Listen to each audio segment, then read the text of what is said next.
നമസ്കാരം. വരുന്ന ലോക്സഭാ തെരഞ്ഞെടുപ്പിൽ 400-ലധികം സീറ്റുകൾ നേടി വീണ്ടും അധികാര തുടർച്ച നേടുക എന്ന വലിയ ലക്ഷ്യമാണ് എൻഡിഎക്ക് മുന്നിലുള്ളത്.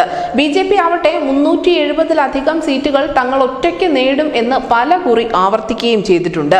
2014-ൽ പ്രധാനമന്ത്രി നരേന്ദ്രമോദിയുടെ നേതൃത്വത്തിൽ എൻഡിഎ ഭരണം പിടിച്ചപ്പോൾ കേവലം ഭൂരിപക്ഷം കടന്ന് 282 സീറ്റുകളും 31% വോട്ടും നേടാനേ ബിജെപിക്ക് സാധിച്ചിരുന്നുള്ളൂ.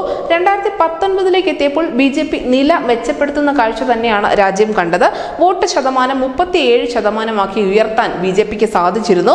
ഒറ്റയ്ക്ക് 303 സീറ്റുകൾ നേടി ബിജെപി ഒരു ചരിത്രം രാജ്യത്ത് കുറിക്കുകയും ചെയ്തു.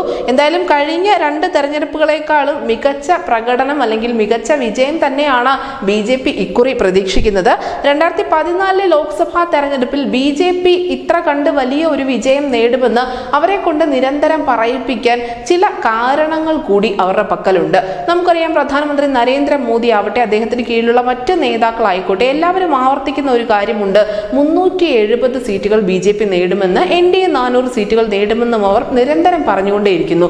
എന്തുകൊണ്ടാണ് ഇങ്ങനെ നിരന്തരം പറയാനുള്ള ഒരു ആത്മവിശ്വാസം അവർക്ക് ലഭിക്കുന്നത് എന്ന കാര്യം കൂടി നമ്മൾ ചിന്തിക്കേണ്ടിയിരിക്കുന്നു. എന്തായാലും ഏറ്റവും പ്രധാനമായും ബിജെപിയെ സഹായിക്കുന്നത് അല്ലെങ്കിൽ ഈ പറയാനുള്ള ഒരു ആത്മവിശ്വാസം അവർക്ക് നേടിക്കൊടുക്കുന്നത് 5 പ്രധാനപ്പെട്ട ഘടകങ്ങളാണ്. അതിൽ ഏറ്റവും ആദ്യത്തേത് രാജ്യത്തെ ഏറ്റവും വലിയ രാഷ്ട്രീയ പാർട്ടി എന്ന ഫാക്ടർ തന്നെയാണ്.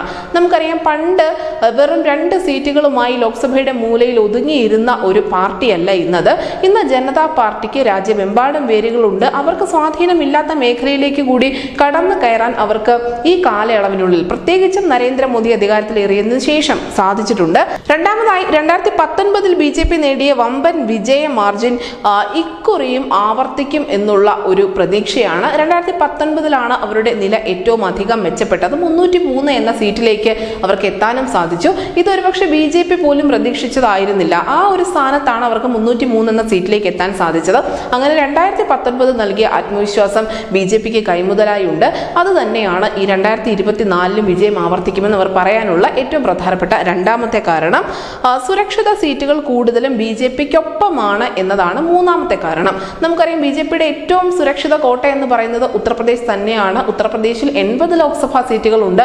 നമുക്കറിയാം, ഉത്തർപ്രദേശിൽ 80 ലോക്സഭാ സീറ്റുകളാണുള്ളത്. ഈ 80 ലോക്സഭാ സീറ്റുകളിൽ ഭൂരിഭാഗവും നേടുന്നവർ തന്നെയായിരിക്കും രാജ്യത്തിന്റെ അമരത്ത് വരാൻ പോകുന്നത് എന്ന ഒരു എഴുതപ്പെടാത്ത പതിവ് നമ്മുടെ രാജ്യത്തുണ്ട്. അത് പലകുറി ആവർത്തിച്ച് കണ്ടിട്ടുമുണ്ട്. അതുകൊണ്ട് തന്നെ ബിജെപിക്ക് ഏറ്റവും അധികം സുരക്ഷിത സീറ്റുകൾ ആവർത്തിക്കാൻ സാധിക്കും. പ്രത്യേകിച്ചും ഉത്തർപ്രദേശ് പോലെയുള്ള ഹിന്ദി ഹൃദയഭൂമിയിൽ വരുന്ന സംസ്ഥാനങ്ങളിലെല്ലാം തന്നെ ബിജെപിക്ക് കാര്യമായ മേൽക്കൈയുണ്ട്.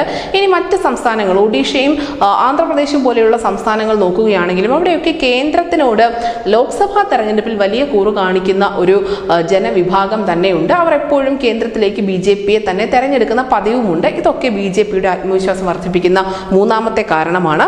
അടുത്തതായി 2019-നെ അപേക്ഷിച്ച് ബിജെപിക്കൊപ്പം ഇക്കുറി കൂടുതൽ സഖ്യകക്ഷികൾ ഉണ്ട് എന്നത് തന്നെയാണ്. നമുക്കറിയാം, സഖ്യകക്ഷികളെ ഒപ്പം ചേർക്കാനുള്ള നീക്കങ്ങൾ വളരെ സജീവമായി തന്നെ ബിജെപി കൊണ്ടുപോകുന്നുണ്ടായിരുന്നു. മഹാരാഷ്ട്രയിൽ അടക്കം ശിവസേനയെയും NCPയും പിളർത്തിക്കൊണ്ട് അവരത് കാര്യമായി നേടിയെടുക്കുകയും ചെയ്തിട്ടുണ്ട്. അങ്ങനെ ഇക്കുറി കൂടുതൽ സഖ്യകക്ഷികളൊപ്പം ഉള്ളതിന്റെ ആത്മവിശ്വാസം കൂടി ബിജെപിക്കുണ്ട്. ഏറ്റവും ഒടുവിലായി നരേന്ദ്രമോദി പ്രഭാവം തന്നെ. രാജ്യമെമ്പാടും ഒരു മോദി എഫക്റ്റ് ഉണ്ട് എന്നത് ബിജെപിക്ക് നൽകുന്ന ആത്മവിശ്വാസം ചെറുതല്ല. അതുകൊണ്ട് തന്നെയാണ് അവർ മോദി ഗ്യാരണ്ടി എന്ന് ആവർത്തിച്ചുകൊണ്ടിരിക്കുന്നത്. ഈ ഘടകങ്ങളൊക്കെ തന്നെയാണ് ഈ 400 സീറ്റ് തങ്ങൾ നേടും എന്ന് ബിജെപിയെ കൊണ്ട് നിരന്തരം പറയിപ്പിക്കുന്നത്. News desk news India Malayalam.